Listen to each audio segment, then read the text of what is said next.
Come on in and welcome to my kitchen. In our last video, we learned how to make akara. If you're yet to view that video, I'll leave a link in the description section, or you can click on this link and head on to that video. I hope you have fun trying it out.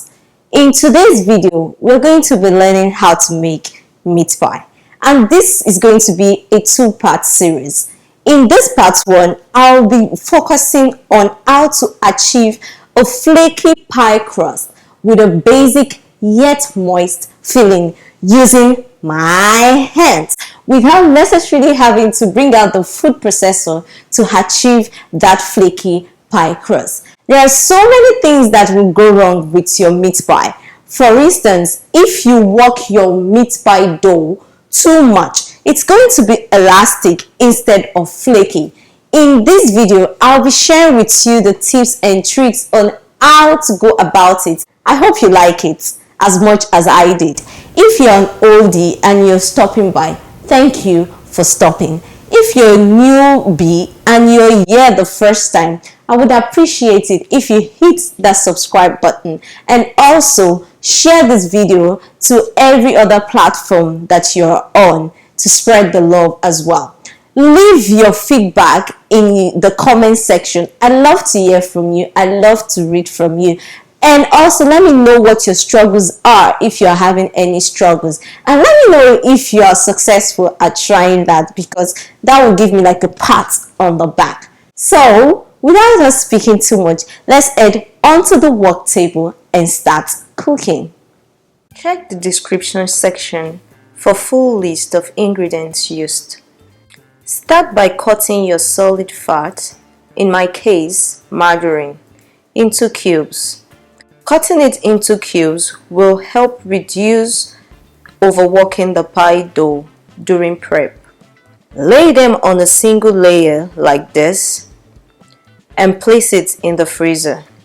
Keeping the dough cold as much as possible is one of the tricks to getting a non-elastic dough and a flaky pie.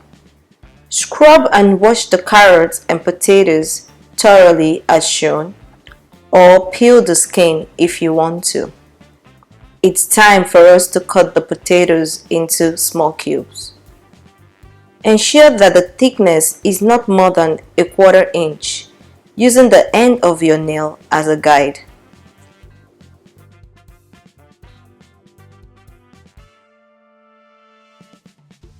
Continue dicing or chopping as shown.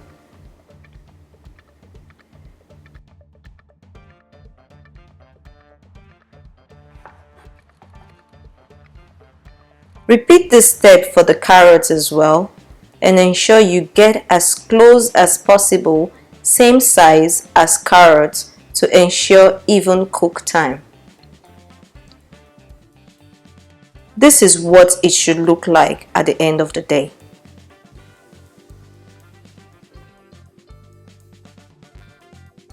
Chop your pepper if you're using any.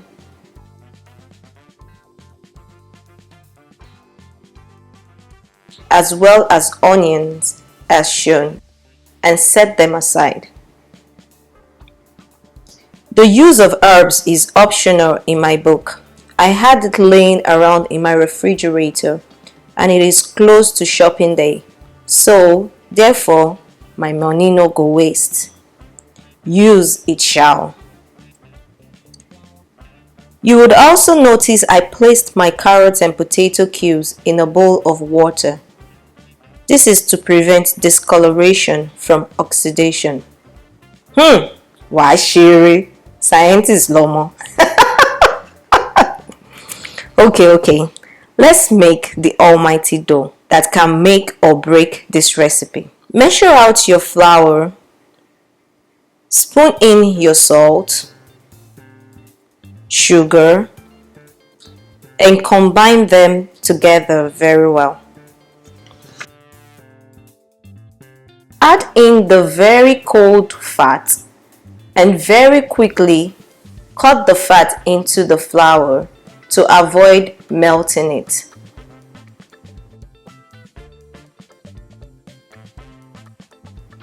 Do this till you get this look.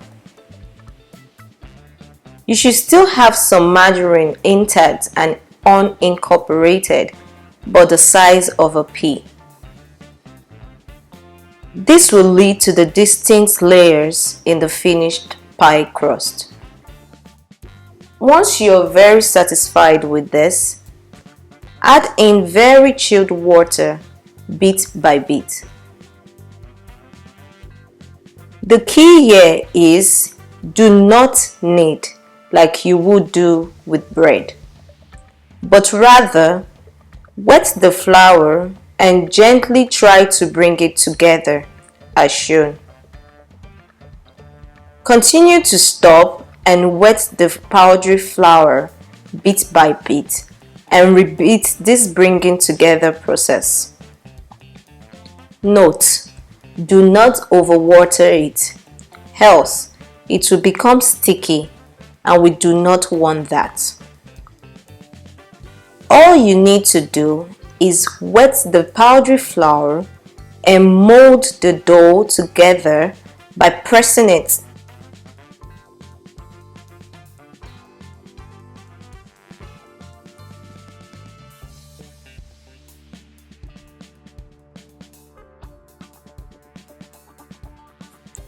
Wet the other powdery flour and press together.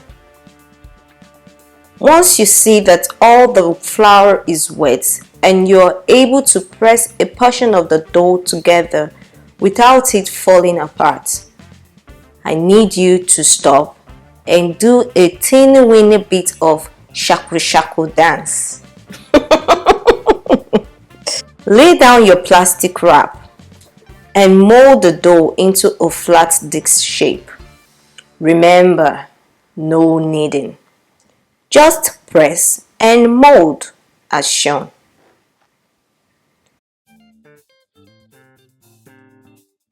Wrap it up and set aside.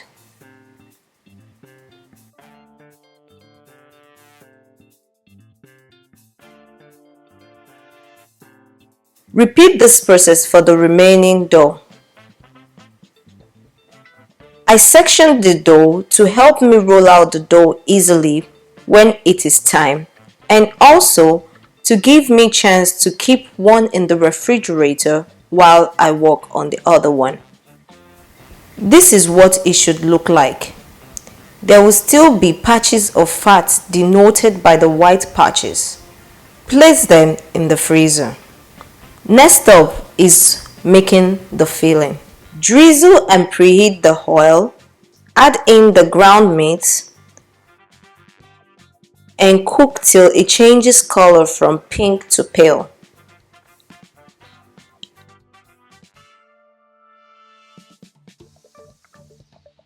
Add in your chopped pepper mix, the herbs and spice, salt, and give it a stir.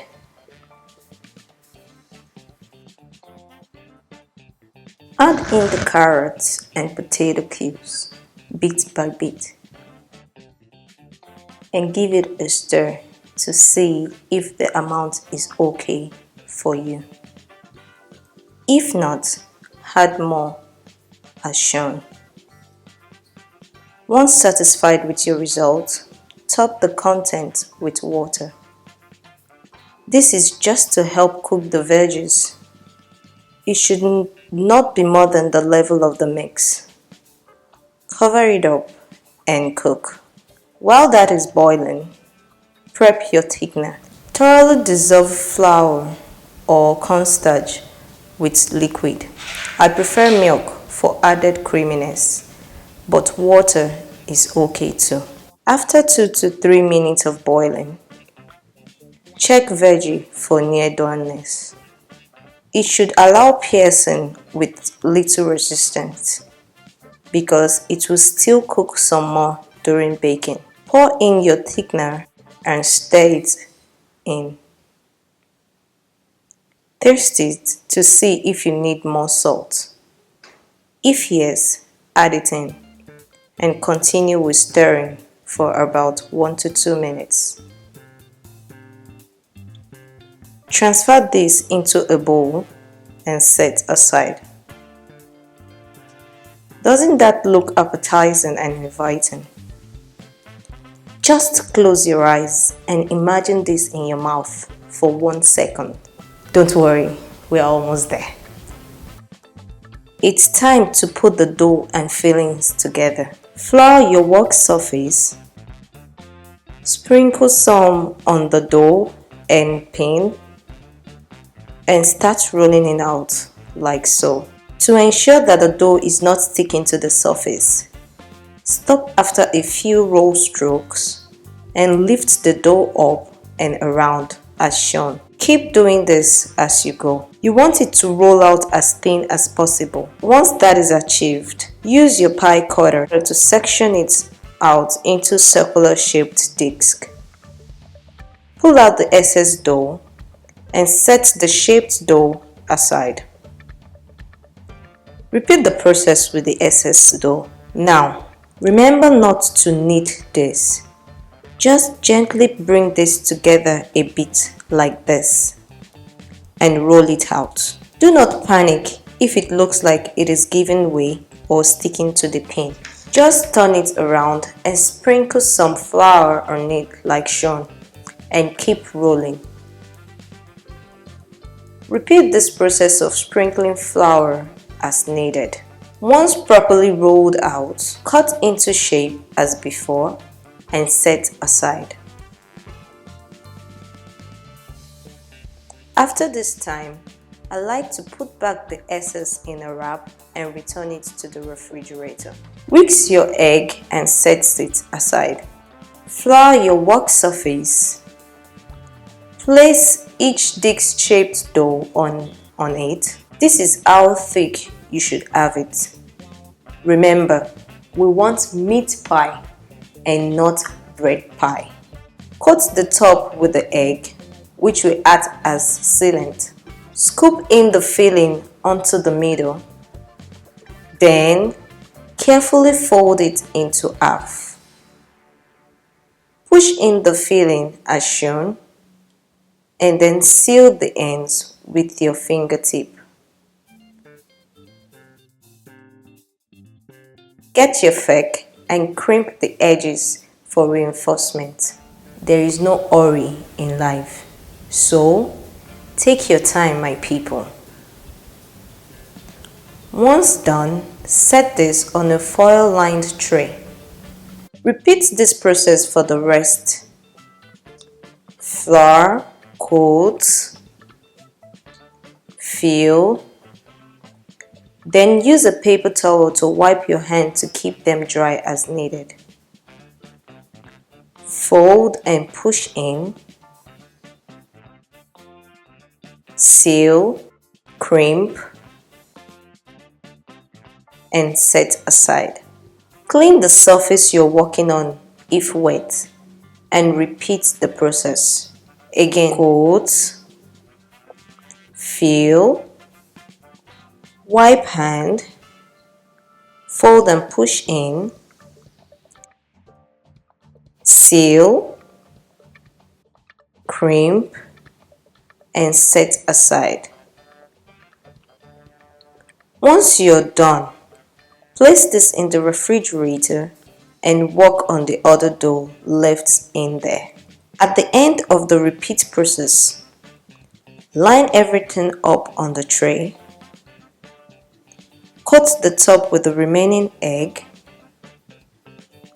I omitted a recording here, but please use your fork to create some random holes to serve as air vents before placing it in your preheated oven. Bake at 350°F for about 35 to 40 minutes.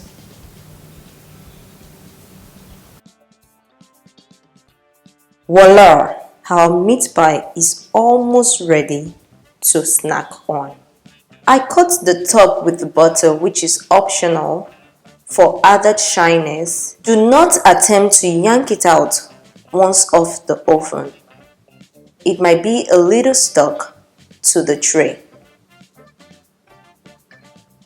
Once cooled, you can then serve this with your favorite drink. I hope you have been able to learn one or two things from this video. Please remember to leave your feedback, be it questions, your success, or even challenges that you have. Hit the subscribe, share, and like button if you're yet to do that. Until next time, when I see you again, let's learn and cook together. Bye-bye!